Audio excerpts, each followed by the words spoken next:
출애굽기 12장 1절부터 14절까지의 말씀 제가 읽습니다. 여호와께서 애굽 땅에서 모세와 아론에게 일러 말씀하시되 이달 너희에게 달의 시작 곧 해의 첫 달이 되게 하고 너희는 이스라엘 온 회중에게 말하여 이르라. 이달 열흘에 너희 각자가 어린 양을 취할지니 각 가족대로 그 식구를 위하여 어린 양을 취하되 어린 양에 대하여 식구가 너무 적으면 그 집의 이웃과 함께 사람 수를 따라서 하나를 취하며 각 사람이 먹을 수 있는 분량에 따라서 너희 어린 양을 계산할 것이며 너희 어린 양은 흠없고 1년 된 수컷으로 하되 양이나 염소 중에서 취하고 이달 열 나흘 날까지 간직하였다가 해질 때에 이스라엘 회중이 그 양을 잡고 그 피를 양을 먹을 집 좌우 문설주와 인방에 바르고 그 밤에 그 고기를 불에 구워 무교병과 쓴 나물과 아울러 먹되 날 것으로나 물에 삶아서 먹지 말고 머리와 다리와 내장을 다 불에 구워 먹고 아침까지 남겨두지 말며 아침까지 남은 것은 곧 불사르라. 너희는 그것을 이렇게 먹을지니 허리에 띠를 띠고 발에 신을 신고 손에 지팡이를 잡고 급히 먹으라. 이것이 여호와의 유월절이니라. 내가 그 밤에 애굽 땅에 두루 다니며 사람이나 짐승을 막론하고 애굽 땅에 있는 모든 처음 난 것을 다치고 애굽의 모든 신을 내가 심판하리라. 나는 여호와라. 내가 애굽 땅을 칠 때 그 피가 너희가 사는 집에 있어서 너희를 위하여 표적이 될지라. 내가 피를 볼 때에 너희를 넘어가리니 재앙이 너희에게 내려 멸하지 아니하리라. 너희는 이날을 기념하여 여호와의 절기를 삼아 영원한 규례로 대대로 지킬지니라. 아멘. 지난 주일에 저희는 9번의 재앙을 통해서 애굽의 온 땅이 하나님의 심판을 받고 황폐하게 된 것을 함께 나누었습니다.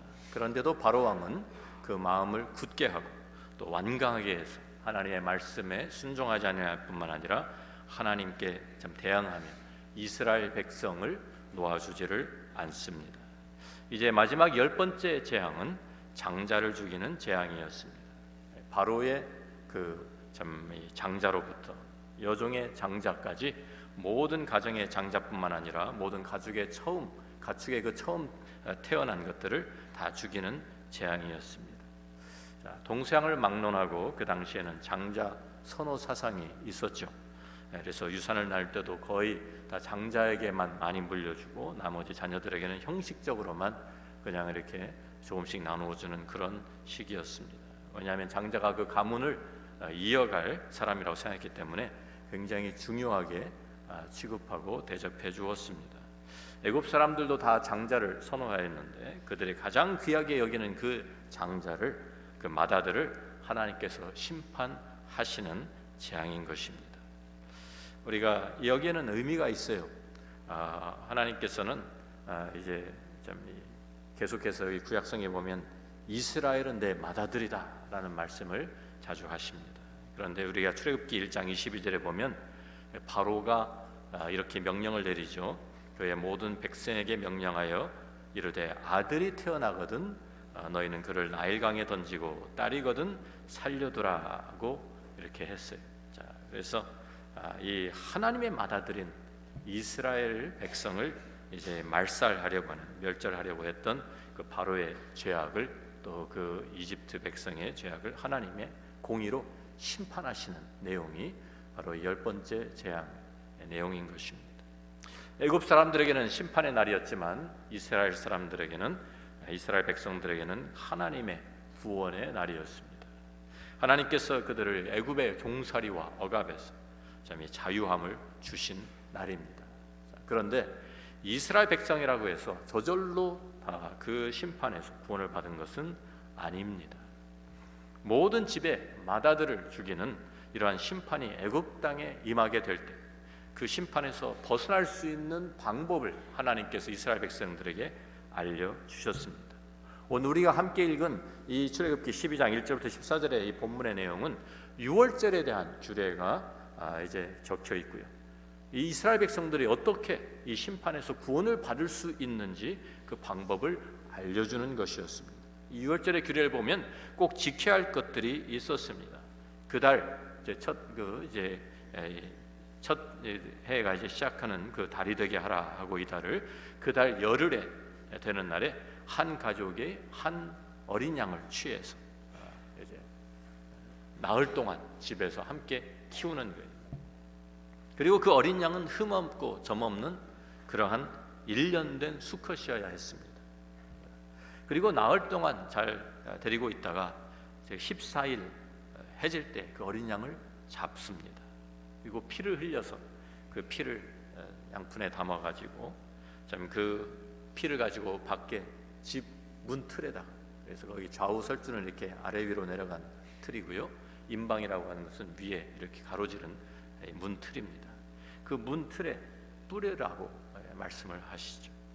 그리고 그 집안에서 그 어린 양의 고기를 날 것으로나 물에 삶아 먹으면 안 되고 그 피를 먹게 하지 않기 위해서 불에 구워서 먹고 다음 날 아침까지 그 집 문 밖으로는 절대로 나가지 말라고 명령합니다.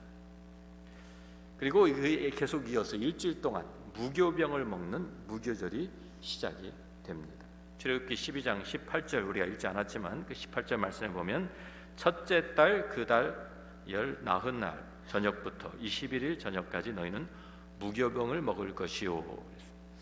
제가 어렸을 때 저희 집에 아침마다 우리가 또 그 가정 예배를 드렸는데요, 저희 아버님이 이렇게 한 장씩 읽어가면서 성경을 가정 예배를 드렸어요. 그런데 제가 어린 나이에, 제가 막내기 때문에 어렸을 때 이 성경을 읽다 보니까 이 무교병이라는 말이 나오잖아요. 유교병, 무교병 이런 말이 나와가지고 제가 그때 물어보지는 못하고 속으로 참 신기하다 그런 생각을 했어요.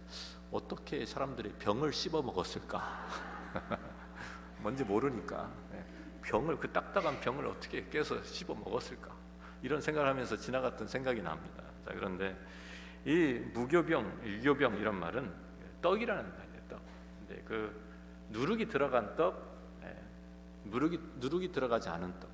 그래서 이제 이 14일부터 21일까지 7일 동안은 누룩이 들어가지 않은 무교병을 먹어라 라고 하나님께서 명령하십니다. 그래서 누룩을 집에서 완전히 다 제거해야 합니다. 그리고 누룩이 없는 그런 떡을 만들어 먹으면서 일주일 동안 지내는 것이 바로 무교절이라고 하는 절기입니다. 그러니까 6월절과 무교절이 계속 이어지는 것이죠.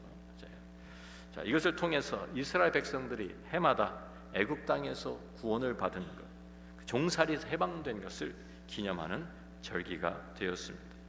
자, 그리고 사실 이스라엘의 모든 절기들은 예수님의 삶과 밀접한 관계가 있습니다. 우리가 구약의 이 모든 율법들, 또 신약 성경에서 말할 때 보면 이 모든 율법이 그림자였고 모형이었다라는 말을 합니다. 히브리서 10장 1절 말씀을 우리 같이 한번 읽어보겠습니다. 율법은 장차 올 좋은 일의 그림자일 뿐이요 참 형상이 아니므로 해마다 늘 드리는 같은 제사로는 나오는 자들을 언제나 온전하게 할 수 없느니라. 율법은 앞으로 올 좋은 일의 그림자였을 뿐이다, 참 형상이 아니다 라고 여기에 말씀하죠. 하나님께서 이스라엘 백성들을 애굽 땅에서 구원하시고 그것을 기념해서 이 6월절을 또 무교절을 지키라고 명령하셨는데, 이 절기도 사실은 그림자였을 뿐이지 실체가 아니었다라는 말씀입니다. 그러면 6월절의 실체가 무엇이었을까요? 신약 성경은 우리에게 예수님을 6월절 어린 양이라고 표현을 합니다. 우리 고린도전서 5장 6절부터 있는 말씀을 우리가 또 한번 같이 읽어보면 좋겠습니다. 너희가 자랑하는 것이 옳지 아니하도다. 적은 누룩이 온 덩어리에 퍼지는 것을 알지 못하느냐. 너희는 누룩 없는 자인데 새 덩어리가 되기 위하여 묵은 누룩을 내버리라. 우리의 6월절 양 곧 그리스도께서 희생되셨느니라. 이러므로 우리가 명절을 지키되 묵은 누룩으로도 말고 악하고 악의에 찬 누룩으로도 말고 누룩이 없이 오직 순전함과 진실함의 떡으로 하자고 말씀하죠. 사도 바울은 우리에게 이 무교절의 의미, 누룩이 없는 떡을 먹는 이 무교절의 의미를 우리에게, 영적인 의미를 설명해 주고 있습니다. 사실 처음 누룩이 없는 이 떡을 먹게 된 것은 해방되면서 급하게 애굽에서 나와야 되니까 누룩을 넣어가지고 이 반죽을 부풀릴 시간이 없었어요. 여유가 없었습니다. 그래서 그냥 누룩 없이 그 반죽을 해가지고 나와서 그것으로 떡을 해먹어서 무교절이 시작이 된 거예요. 그런데 사도 바울은 우리 그 누룩이라는 것은 바로 우리의 죄악을 상징한다라는 영적인 의미를 우리에게 설명해 주고 있는 것입니다. 그래서 누룩이 없는 떡을 먹게 하나님께서 하신 것은 예수님께서 진정한 유월절의 어린 양으로 우리를 찾아오셔서 죄에게 종살이 하던 우리들을 해방시켜 주시고 그 모든 죄에서 우리를 깨끗하게 씻겨 주신 것을 우리에게 말씀해 주고 있는 것입니다. 누룩이 그 반죽에 들어가면 그것을 부풀어 오르게도 하지만 오래 놔두면 결국 그 빵을, 그 떡을 또 다 부패시키고 맙니다. 그래서 누룩이 없는 것을 우리에게 말씀하는 것은 우리의 삶 속에 남아있는 모든 죄악을 예수님께서 다 제거하시고 용서해 주신 것을 영적으로 상징하고 있는 것입니다. 예수님께서 십자가에 돌아가신 것도 바로 이 유월절에 이루어졌다는 것은 엄청난 의미가 있습니다. 애굽 땅에서 해방되고 구원을 받은 이스라엘 백성들이 지켰던 유월절은 사실은 하나의 그림자에 불과한 것이고, 진짜 유월절은 예수님이 십자가를 지신 사건입니다. 유월절에 지켜야 되는 그 규례를 우리가 다시 생각해 보면 그 유월절 어린 양을 잡아서 어떻게 하라고 합니까? 그 피를 받아서 좌우 문설주와 인방에 그것을 바르게 하고, 그 안에 있는 사람들은 그 안에서 한 사람도 문 밖으로 나갈 수가 없고 그냥 그 안에서 음식을 먹고 있으라고 하루 그 밤을 이제 지나가게 되죠. 그 이유는 그날 밤에 애굽 땅을 심판하시는 하나님의 이 천사들이 그 온 땅을 돌아다니면서 모든 장자들을 죽이는 심판을 행한 것입니다. 그런데 가다가 이제 집에 들어가려고 보니까 문틀에 어린 양의 그 피가 이제 문틀에 뿌려져 있으면 그 집은 그냥 지나쳐서 넘어갔다는 것입니다. 유월절이라는 이 말 자체가 영어로는 pass over, 지나쳤다, 그냥 넘어갔다, 그런 뜻입니다. 왜 그 집에 들어가지 않고 그냥 지나쳤을까요? 어린 양의 피가 있었기 때문입니다. 이것은 무슨 우리가 한국에 맨날 미신과 같이 뭐 부적을 막 붙여놓고 그런 의미가 아닙니다. 그래서 한국에 뭐 빨간 칠을 막 해놓고 그래서 귀신 뭐 물러가라고 뭐 그렇게 칠을 해놓고 그랬잖아요. 그런데 그런 의미가 아니고요. 그 피가 상징하는 것이 무엇이냐면 죽음을 상징하는 거예요. 피가. 그래서 심판을 하러 갔어요. 죽이러 갔어요. 그런데 이미 심판이 이루어졌다는, 집행되었다는 것입니다. 이미 심판이 지나갔기 때문에, 이 집을 거쳐갔기 때문에 죽음의 천사가 보고 이 집은 벌써 누가 내가 오기 전에 벌써 왔다 갔구나. 그리고 그 집은 들어가지 않고 그냥 지나치고 넘어갔다라는 말입니다. 그래서 유월절이라는 이름이 붙었습니다. 그 유월절 어린 양은 그 집의 장자를 대신해서 죽은 것입니다. 유월절 어린 양은 흠 없고 점 없는 일련된 수컷이었습니다. 이것도 역시 죄가 없으신 예수님을 가리키는 내용입니다. 우리가 베드로전서 1장 18절과 19절 말씀을 같이 읽어보겠습니다. 너희가 알거니와 너희 조상이 물려준 헛된 행실에서 대속함을 받은 것은 은이나 금같이 없어질 것으로 된 것이 아니요 오직 흠없고 점없는 어린 양 같은 그리스도의 보배로운 피로 된 것이니라. 그렇죠. 그래서 이 흠없고 점없는, 그 말은 다시 말하면 죄가 없으신, 전혀 죄가 없으신 예수 그리스도의 그 보배로운 피로 우리가 죄 용서함을 받은 것이다 라고 우리에게 말씀합니다. 베드로가 누굽니까? 3년 동안 예수님을 수제자로 따라다닌 사람입니다. 예수님 가장 측근에서 가장 옆에서 가장 가깝게 예수님을 관찰했던 사람 중에 하나입니다. 그런데 그 제자들이 모두 예수님을 향해서 그분은 죄가 없으시다라고 신약성경에 증언하고 있습니다. 특별히 베드로전서 2장 21절부터 25절 말씀을 보면 제가 읽어드립니다. 이를 위하여 너희가 부르심을 받았으니 그리스도도 너희를 위하여 고난을 받으사 너에게 본을 끼쳐 그 자취를 따라오게 하려 하셨느니라. 그는 죄를 범하지 아니하시고 그 입에 거짓도 없으시며 욕을 당하시되 맞대어 욕하지 아니하시고 고난을 당하시되 위협하지 아니하시고 오직 공의로 심판하시는 이에게 부탁하시며 친히 나무에 달려 그 몸으로 우리 죄를 담당하셨으니 이는 우리로 죄에 대하여 죽고 의에 대하여 살게 하려 하심이라. 그가 채찍에 맞음으로 너희는 나음을 얻었나니 너희가 전에는 양과 같이 길을 잃었더니 이제는 너희 영혼의 목자와 감독 되신 이에게 돌아왔느니라. 그 베드로가 예수님을 가장 측근에서 지켜본 그 베드로가 증언하는 말이, 그는 죄를 범하지 아니하시고 한 번도 실수하신 적이 없다. 한 번도 죄를 지으신 일도 없고 그 입에 거짓도 없으시고 한 번도 말 실수도 하신 적이 없으신 완전하신 하나님이셨다고 그가 분명히 증언하고 있습니다. 사도 바울도 역시 고린도서 5장 21절 말씀을 보면 같이 읽어봅니다. 하나님이 죄를 알지도 못하신 이를 우리를 대신하여 죄로 삼으신 것은 우리로 하여금 그 안에서 하나님의 의가 되게 하려 하심이라. 하나님이 죄를 알지도 못하시니 누굽니까? 예수님이십니다. 예수님이 너무 순진하고 천진난만해서 죄를 전혀 뭐가 죄고 뭐가 아닌지 알지 못했다, 그런 얘기가 아닙니다. 죄를 알지 못했다는 것은 히브리 표현으로 죄를 경험해 보지 못했다라는 거예요.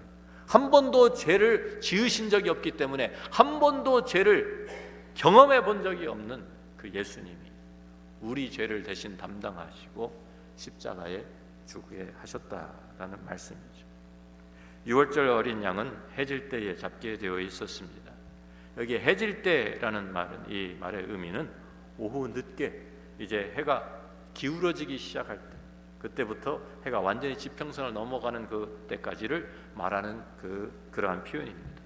다시 말하면 우리가 뭐 여름과 겨울의 낮과 밤의 그 차이가 좀 이제 길이가 달라지지만요, 대략 오후 3시부터 저녁 6시 정도까지의 시간이다라고 우리가 보면 좋겠습니다. 우리는 시간을 이제 우리가 계산할 때 한 밤 12시부터 시작을 하잖아요. 그날이 시작하는 날이잖아요. 그래가지고 하루 이렇게 밤을 지나가지고 새벽에 6시에 해가 뜨고, 그러면 새벽 6시에 해가 뜨고 낮 12시가 되고 또 저녁 6시가 해가 지는, 이렇게 우리는 계산을 하지만 이 히브리 사람들은 시간 계산을 그렇게 하지 않았어요. 밤에 다 지나고 해가 뜰 때 그때부터 시작해서 1시, 2시, 3시 이렇게 카운트를 했어요.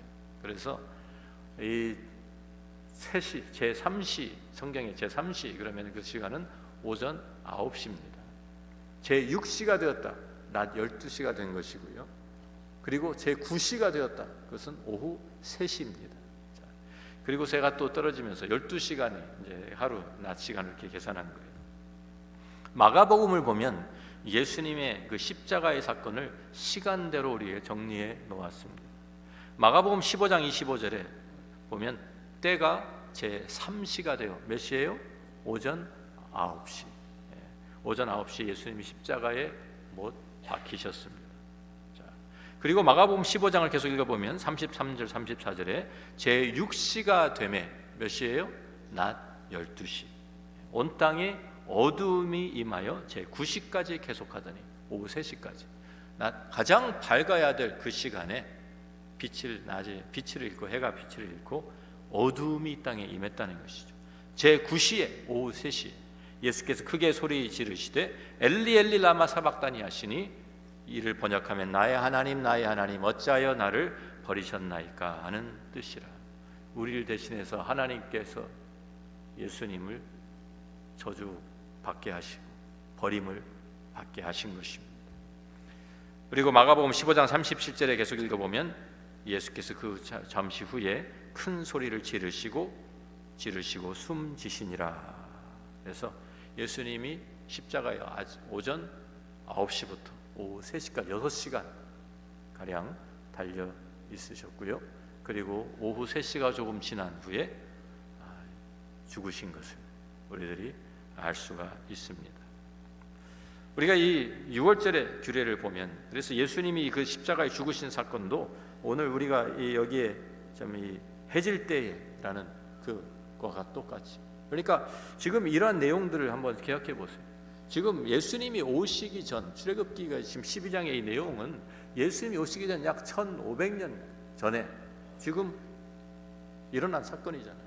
그런데 그 유월절을 이제 제정하시면, 하나님이 제정하시면서 모세를 통해서 말씀하시면서 1500년 후에 있을 십자가 사건을 정확하게 예언하고 있는 내용인 것입니다. 유월절 사건을 통해서, 유월절의 규를 통해서 앞으로 오실 그 예수님, 진정한 유월절을 가리키고 있는 것이죠. 또 우리가 유월절의 또 규례를, 다른 규례를 보면 출애굽기 12장 46절 47절에 이런 말씀이 나옵니다. 한 집에서 먹되 그 고기를 조금도 집 밖으로 내지 말고 뼈도 꺾지 말지며 이스라엘 회중이 다 이것을 지킬지니라. 뼈를 꺾지 말라는 이런 규례가 정해져 있습니다. 근데 우리가 요한복음, 신약성경 요한복음 19장 31절 말씀부터 36절 말씀을 보면은요, 이런 이제 내용이 나옵니다. 같이 한번 읽어봅니다. 이날은 준비일이라 유대인들은 그 안식일이 큰 날이므로 그 안식일에 시체들을 십자가에 두지 아니하려 하여 빌라도에게 그들의 다리를 꺾어 시체를 치워달라 하니, 군인들이 가서 예수와 함께 못 박힌 첫째 사람과 또 그 다른 사람의 다리를 꺾고 예수께 이르러서는 이미 죽으신 것을 보고 다리를 꺾지 아니하고 그중 한 군인이 창으로 옆구리를 찌르니 곧 피와 물이 나오더라. 이를 본 자가 증언하였으니 그 증언이 참이라. 그가 자기의 말하는 것이 참인 줄 알고 너희로 믿게 하려 함이니라. 이 일이 일어난 것은 그 뼈가 하나도 꺾이지 아니하리라 한 성경을 응하게 하려 함이라고 말씀하시면서, 요한복음은 바로 이 유월절의 규례와 예수님의 십자가의 상에서 이루어진 그것을 직접 연결시키고 있는 것입니다. 십자가의 형틀은 아주 무시무시한 그러한 사형 집행 방법이었습니다. 간단하게 사람의 목을 쳐서 목을 베면 그냥 좀 죽는 건 마찬가지지만 즉사하겠죠, 고통이 없이. 그런데 십자가형은 그와 정반대입니다. 오랜 시간 동안 고통을 받게 하고, 그래서 사람의 진을 완전히 다 빼서 고통스럽게 천천히 죽이는 사형 방법이 십자가의 형틀, 십자가의 방법이었습니다. 십자가에 못을 박아서 이렇게 매달아 놓으면 사람이 손과 발에 못을 박혀서 피를 흘리긴 하지만 그 피를 너무 많이 흘려서 죽는 것이 아니에요.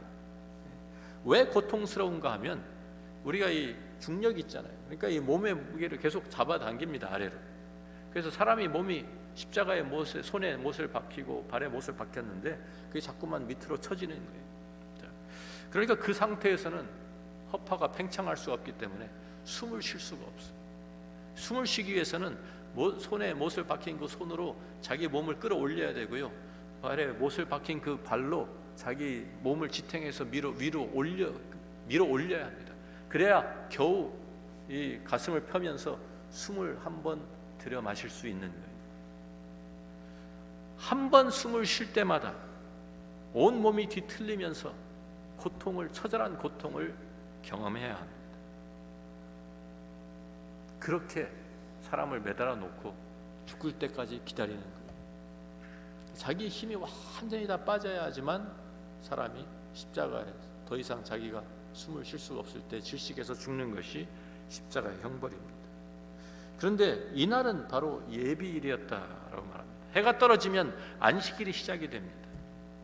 그리고 이제 그 유대인들에게 제일 큰 유월절이 명절이 시작되는 그 날인데, 이것을 명절을 지켜야 되는데 십자가를 사람들을 매달아 놓고 명절을 지날 수는 없잖아요. 그러니까 빨리 사형을 진행시키자라고 의견이 모아진 것입니다.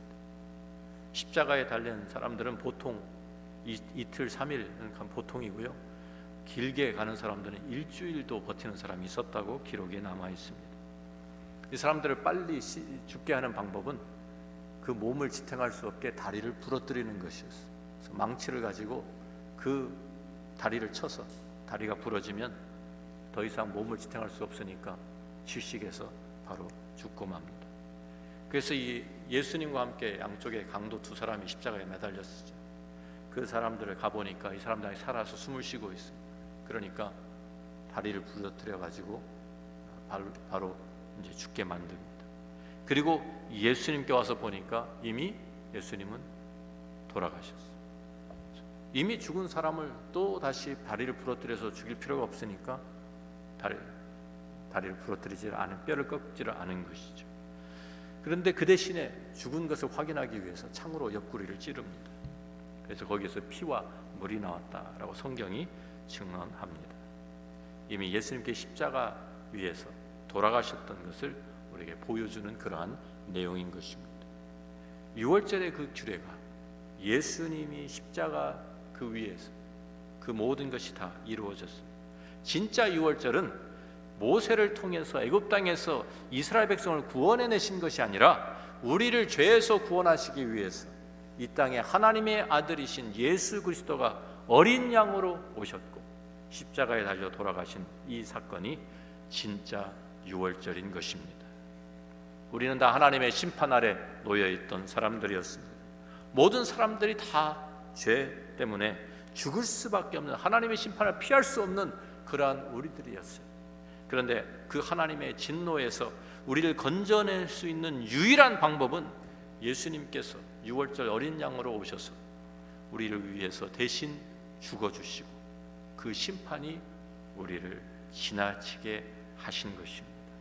문설주와 인방에 어린 양의 그 피를 뿌려서 이미 심판이 집행되었다, 이 심판이 끝났다라는 것을 보여준 것과 같이 예수님께서 십자가 위에서 우리를 대신해서 죽으시면서 피를 흘리셨기 때문에 그 피 때문에 하나님의 심판이 우리에게 임하지 않고 우리를 비켜서 지나치는 것입니다. 캘리포니아에는 해마다 산불이 많이 납니다. 그래서 집들도 많이 태우고 좀 그래서 많은 피해를 입히는데요. 산불이 났을 때 사람들이 자기의 집을 보호하는 방법 중에 하나가 불이 좀 다가오기 전에 미리 자기 집 주위를 다 불을 질러가지고 다 태워버리는 것이라고 합니다. 그 근처에 있는 나무, 풀 다 맞불을 놓아가지고, 그래서 집에서부터 시작해가지고 반대쪽으로 이렇게 불길이 가도록 해가지고 그 주위를 다 태우는 것이죠. 그러면 산불이 밀려오다가 더 이상 거기에 탈 게 없으니까, 이미 다 타버렸으니까 그 주위를 태울 것이 없으니까 집으로 가까이 오지 못하고 빙 돌아서 불길이 지나간다고 합니다. 예수님께서 우리 한 사람 한 사람을 위해서 우리의 모든 죄를 짊어지시고 대신 죽으시면서 그 하나님의 심판, 하나님의 진노를 받으셨기 때문에 우리는 구원을 받고 하나님의 은혜를 누리며 생명을 얻어서 하나님의 자녀가 될 수 있게 된 것입니다. 하나님께서 십자가에서 예수님께 그 모든 심판을 쏟아 부으신 그때 그 십자가에서 죽은 장자는 하나님의 장자, 유일하신 독생자 예수 그리스도밖에 없었습니다. 하나님의 가장 귀한 그 외아들을 우리를 위해서 이 땅에 보내주시고 그 독생자를 십자가에 죽게 하신 것은 그 예수 그리스도의 보혈을 의지하고 믿음으로 나오는 모든 사람들에게 새로운 생명, 영원한 생명을 주시기 위함이었습니다. 우리가 이 하나님의 구원의 방법을 받아들이는 것을 믿음이라고 합니다. 만약에 이스라엘 백성들 가운데에서 하나님께서 이렇게 하나님의 구원의 방법을 알려주는데도 불구하고 설마 무슨 죽음의 천사가 찾아오게, 무슨 죽음의 천사, 이것을 그냥 무시하고 지나쳤다고 하면, 그래서 그들이 어린 양도 잡지 않고 그 피를 문틀에 뿌리지도 않았다고 하면 어떻게 되었을까요? 그 집 장자 살았습니까? 죽었습니까? 죽었습니다. 심판은 면할 수가 없었어요.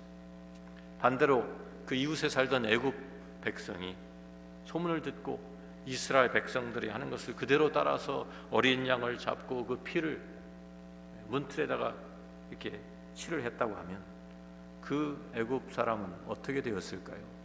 살았을까요? 죽었을까요? 살았습니다.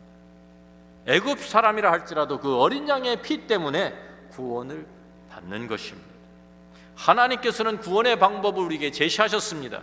그리고 그 방법에 따라 어린 양의 피의 보호를 받는 모든 사람은 하나님의 구원을 경험할 수 있게 하셨습니다.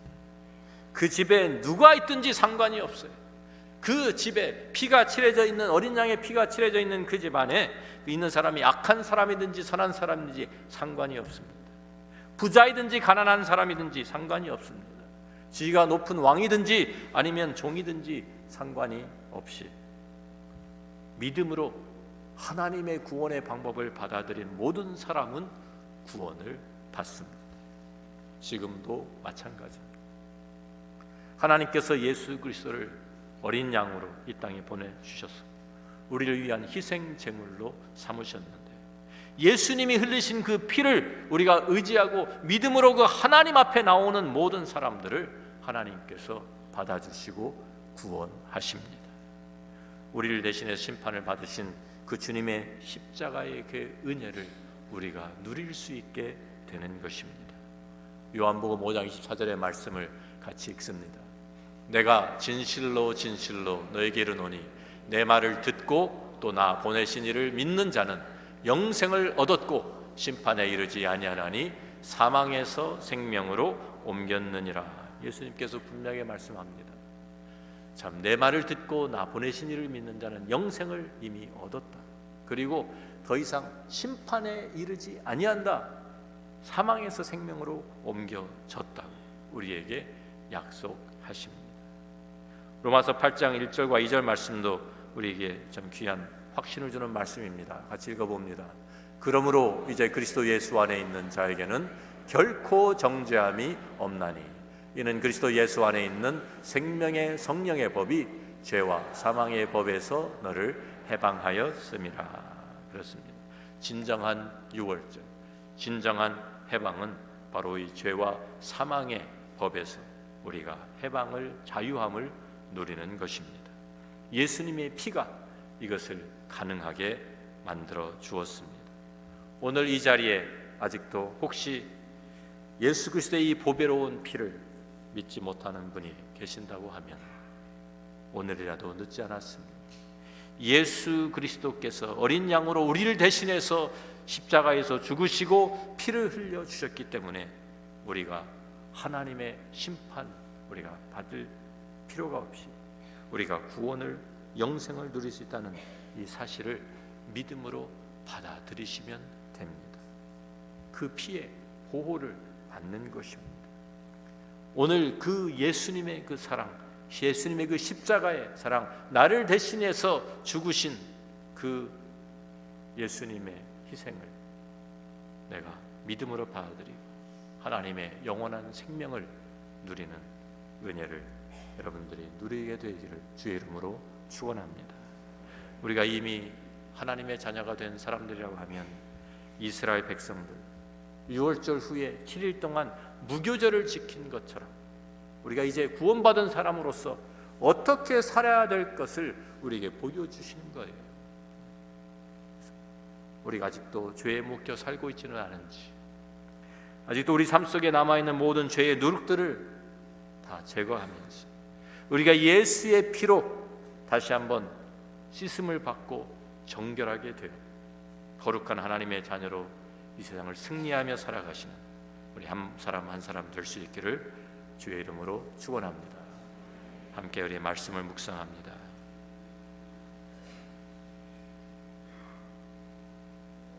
혹시 이 자리에 오랫동안 교회에 출석은 하셨지만 예수 그리스도의 그 피, 어린 양의 그 피가 나의 문틀에 칠해져 있지 않다고 하면, 다시 말해서 그 예수의 피를 내가 믿음으로 받아들이지 않았다고 하면 나는 하나님의 심판을 피할 수가 없습니다.